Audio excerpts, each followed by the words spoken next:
And welcome to a very, very special episode of Study for Tax in your coffee break. And today I have the absolute pleasure to talk to one of my most favourite students who really challenged and pushed me, and I love that in a student, a Portuguese student called Simoa Couto. And he's very generously sharing with us how he approached the advanced tax exam in a foreign language, not just the advanced tax exam, but all of his ACCA exams.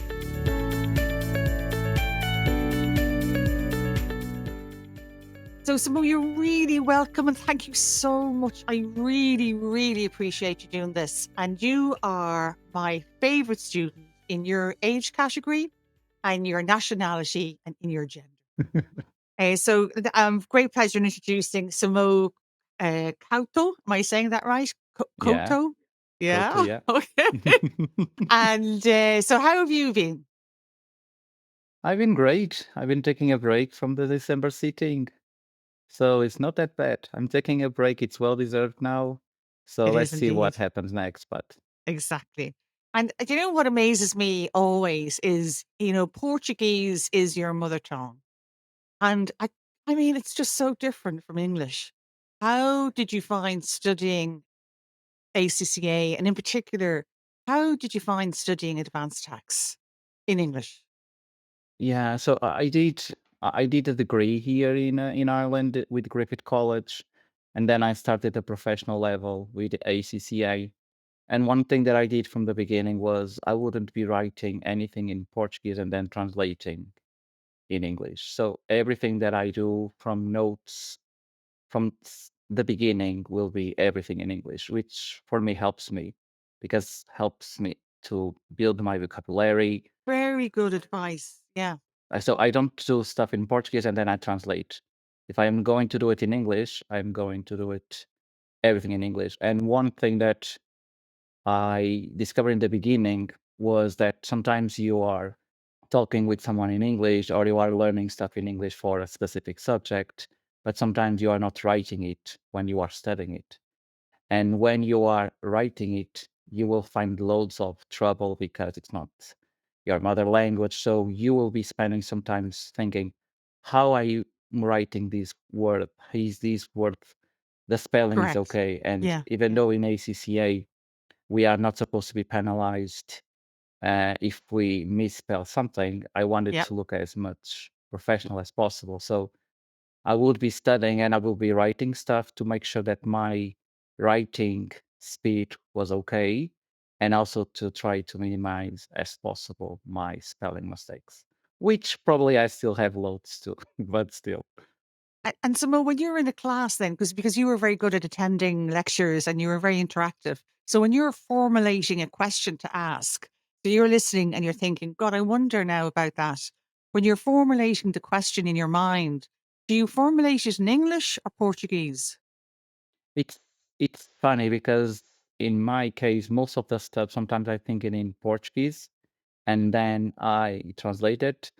But when I am in a specific environment or I am very focused on if I am in a full English environment, I will try my best to think straight in English. So that's why sometimes if I am speaking with you, you will see that sometimes I stop just because I am in my mind trying to find the right words to Yeah. say the rest of the phrase and not to make sure I am making mistakes or. I don't know how you do it. I just hats off to you. And like in particular, like sometimes I know I struggle with accents big time, and not only international accents, but Irish accents in particular. If somebody has a very strong accent, and I'm wondering, like, how do you find that? Because people, I mean, I'm so obviously Dublin, and how did you have to tune in to that accent? Was that one of your many challenges you had to overcome? In the beginning, yes, because I would be working with people that are from Dublin or from other parts of the country, which the accent adds another level of difficulty. The Irish names is something amazing Oh, because me you too. Yeah. you need to study kind of how to say some specific names. I remember Aoife was something amazing in the beginning, how people uh, Aoife. taught me exactly. Yeah. But Currently, I'm very lucky because I work with so many people where their mother tongue is not English. So most of us are speaking with each other when we speak in English, but it's a second language, which makes it easier. But Does it? on make it easier, yeah, yeah, for sure. But Because you're all speaking slower, is it? And more conscious exactly, that to make yourself understood. Okay. exactly. So you speak in a different way because it's not your mother tongue. But from my experience, even with Irish colleagues, everyone was always very kind to if they have an accent, they will try to make the accent easier for me to get it, or even in English and so on. So I remember one of my managers is from Cork, Yeah. and he was always so good to me because I knew that every time they will be speaking with me, he will be making an effort to make sure that I would fully understand To slow what he down. was saying to me. So yeah, so if people are when people are able to be like kind and make Yes. it easier on the accent, it's amazing because I know that when for sure if I was speaking to a friend in Cork and if I was next to them, I would be like, what is happening? Well, do you know, funny you should say that because I have a colleague in Cork, and when he tells a funny story, I cannot understand he speaks so quickly. So I take the cue from anybody else that when they laugh, I know the joke is over, and I go, I haven't a notion what he's saying. So That's yeah, it's not amazing. just you. And Samo, how did you find the stress of? I mean, I just feedback from students is always, the stress levels. And in particular, for the December sitting, like every sitting, it just seems to be something that people are becoming more aware of. And some students cope better than others. And I always thought that you coped very well. You seem to have your coping mechanisms. And I'm just wondering, how did you find the stress levels? Was it something that you found built slowly, or did it go up at one particular trigger point, or how did how was your stress? I suppose that's what I'm asking. I was a bit stressed in the beginning. You were, I remember that. Yeah. Did you pick the right subject? Exactly. That was I remember even discussing with you because I did SPR, SPL. After SPR would make sense to do AAA. I did AAA, and then I got to a stage that okay, I need to make a choice. But how do you choose a subject, and which you will know it will be hard. And in the beginning, that for me was a stress factor. It was like okay, I look at the syllabus. It was huge, loads of detail to go into it. And then I was like, okay, I am in the first week, second week, I am making the right choice, or will I be able to go until the end and get the pass that I need to have in the exam. In the beginning, that was the major stress factor. Yeah. So once you accepted that it was hopefully the right subject, obviously you did, you continued. Then how were the stress levels after that? So the beginning was a bit stressful, even when I was trying to understand how big the subject was, and then the stress was more or less aligned until maybe the last 2 weeks, where I got to a stage where I thought I have so much to do, I don't have enough time, and at the same time, looks like I have nothing to do at the same time. It's a bit stressful because you know that in my experience, it's not in like 5 weeks that you will work out the subject. Hmm. So though at the end of the day, Paula, my cope mechanism was, you know, it's hard. You know, you will need to work hard for it. So let's do it from the beginning. So that was my coping mechanism. Let's work hard to make sure Hit the ground running. Yeah, exactly. I just follow your advice on that. you did. Absolutely, you did. And so, can I ask you, like, when you, like, more often than not, you attended the lecture live? And when you were there, you were there. You had your camera on. You were, very interactive. You were funny. You added a lot to the party, I have to say. Then, what did you do then the following day? Did you rewatch videos? What did you do? What was your approach? Yeah. So I think I missed two classes live because one I was flying back from Portugal, and another one I think it was basically the same thing, the same reason. But my effort was I'm going to watch the class. I will have my camera on. I will not be afraid of asking questions, and I will have my time worthy. And you know what? My phone most of the time was away, not with me, and I was trying to be the most focused as possible. And that was with you. Then my exercise was the next day or the next 2 days. Usually, my weekends will be reviewing, rewatching the class, making my notes, and studying the notes. And when I realized it was Thursday again. Yeah. I know, I know, I know. And how did you find the interactive, because not the interactive, the workshop, the in-person workshop, because it's interesting with you in particular, because this is your last ACCA subject. So presumably you did the rest of them in an online 100% environment. So how did you was that of any use to you in meeting other fellow students? I love it, honestly. And I did the other three exams full online, not meeting people face to face. And I think I even asked you, can we do it again or can we do a second workshop? It's not just because of the workshop itself, but it's nice to be with people that are in the same mindset that you are.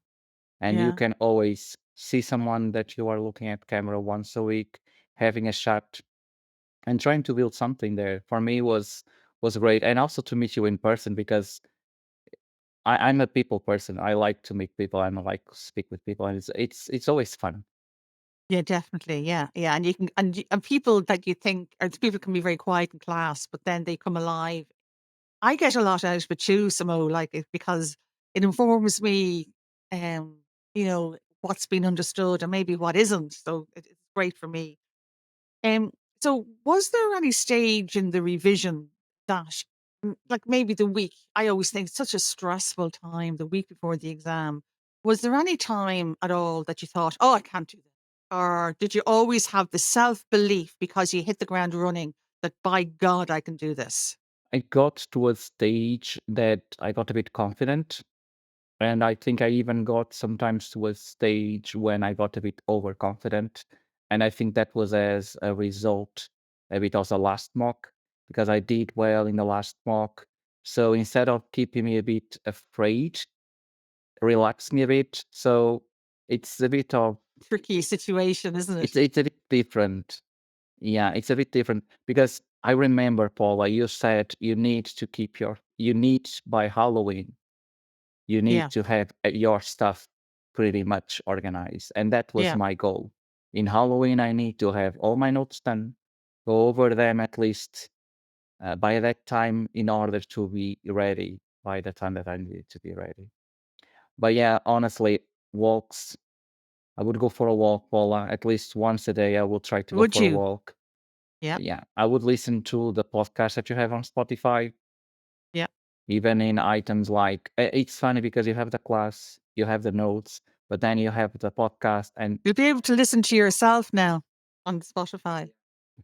And exactly. How annoying is that? and what else did you do? Did you go to the gym? You look like you do. Yeah, I did. I got to a stage that I really needed to go to the gym because I was feeling so stressed. I was having some back pain. I was feeling very stressed. I wouldn't be doing enough exercise. So I was like, okay, I need to have time for everything. So I will need to have time to study, go to the gym, spend time with my partner, make sure that I am still there for everyone. Yeah, super, super important not to give up the fitness, the exercise as much as possible. You're dead right. And then tell me about the day of the exam. So so you did your exam? What exam center did you do it in, Samo? I did it in Dublin City Centre, the one next to O'Connell. And there wasn't any issues there this time, was there? No No, good. issues that I could identify, and it was nice to see so many people that did the course see them face to face again. exactly. And tell me, when you're all standing outside, so do you talk to people or do you say, no, no, don't talk to me because I'm in the zone, or what do you No, do? I talk to people even before the starting, before the exam starting, and I stayed outside for a while, speak with another colleagues that did the exam, and we were just discussing what did you do, what did you find, did you have any issue? But in the exam center, no issues, no IT issues that I could say, oh, I had something that it was major. Yeah.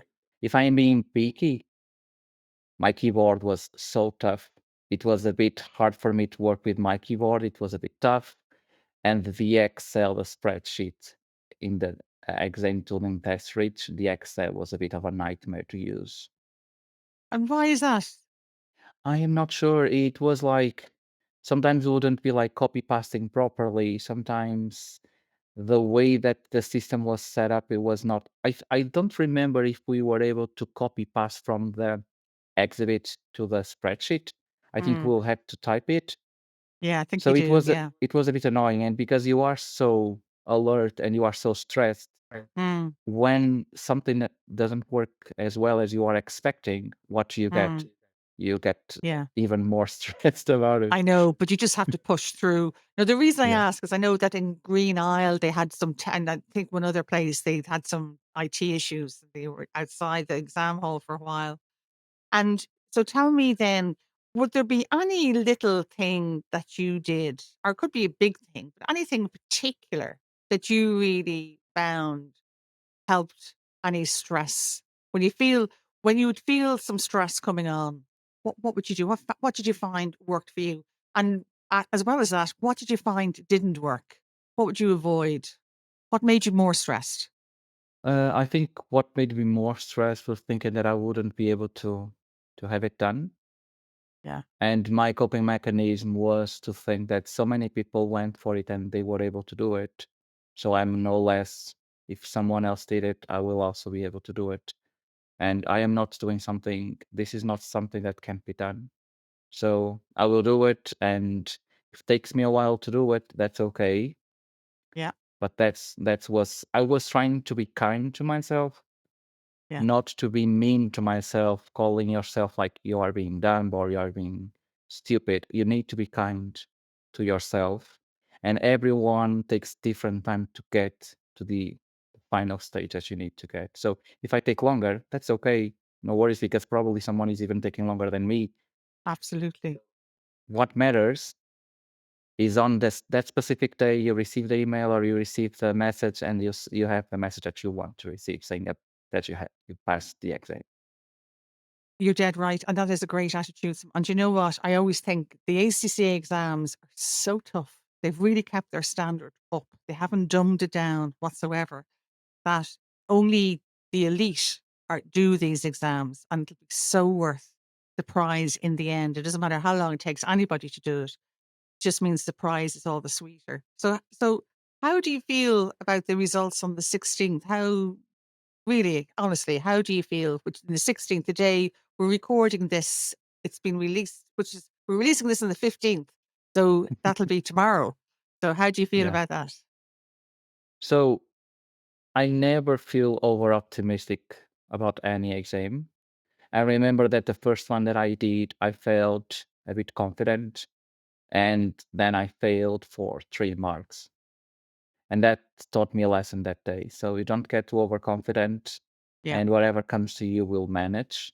So I don't feel overconfident about anything.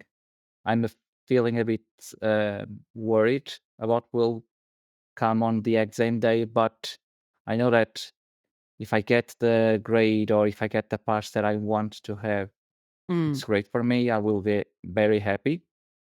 If I don't, I will need to keep going.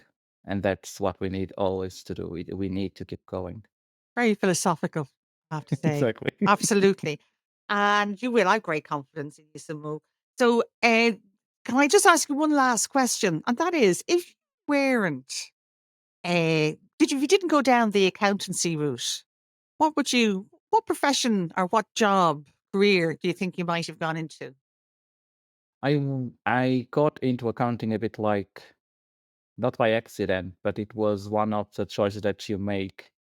And okay, this makes sense. Let's go for it. And Yeah, you fell it's into it. Yeah, exactly, it's a nice profession. It's something that as a society respect, we appreciate it. So that's was one of the reasons that I went for accounting. And because I'm not too bad at it, I keep doing it. yeah, But I think that if I didn't go for accounting, which I still have a choice after a couple of years, I don't know. I think that yeah. I would like to work in communications, speaking with people, interacting with people. I remember when I was a kid having that said to me by a philosophy professor. She told me, "Oh, you should work in communication," and it was I can something see that I that. never pursued because sometimes by pressure you feel, "Oh, I need to go for a scientific way, or I need to You could follow." still do that when you qualify, start up Exactly. your own business. You'll have all the skills. I can see that. Well, I before we did this, I told Simo that I was going to ask them this question, and I Mhm. wrote down what I thought you would be, and I'm going to hold it up. So I'll say it out loud what it is. But I wrote down Ah. supermodel. You are too kind. Thanks. Absolutely, I can see that. So, Oh, thank Mo, you. thank you so much. You're so kind and you're paying it forward, not just to the Portuguese students, but to any student that struggles with studying in a different language. And I thank you so much. Thank you, Paula. Likewise, it's a pleasure. Thank you. Obrigado.